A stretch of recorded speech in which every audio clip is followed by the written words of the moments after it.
Mon pays, la France, سمعوا a pris la سمعوا décision de reconnaître ويلي ويلي la souveraineté du Maroc sur son Sahara. La lettre du président Macron à Sa Majesté le roi Mohamed VI scelle en effet en des termes on ne peut plus clairs l'intangibilité de la position de la France. Le présent et l'avenir du Sahara s'inscrivent dans le cadre de la souveraineté marocaine. Par ces mots, la France a franchi le pas de la clarté en se joignant à la dynamique internationale d'appui massif au Maroc.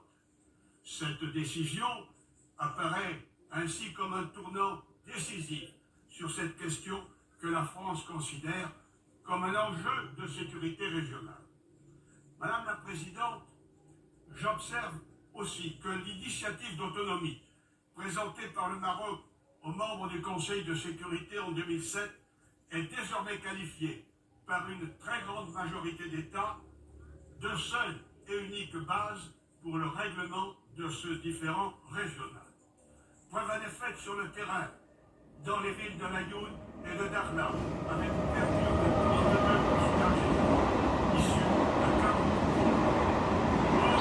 معذرة سيداتي سادتي على القطار معذرة سيداتي سادتي على القطار dans un statu quo conflictuel.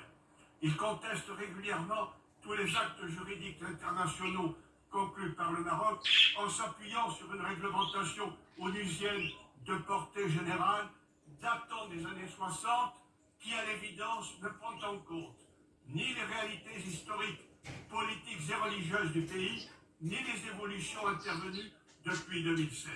Or, j'observe que les juges saisis se divisent sur la méthode. La Cour de justice européenne fait du juridisme réglementaire. Elle annule en ignorant les réalités en cause et la souveraineté des États membres. En même temps, la Haute Cour anglaise refuse de fonder l'annulation d'un traité sur le seul défaut formel d'autodétermination. Les traités sont pour elle des actes juridiques de souveraineté.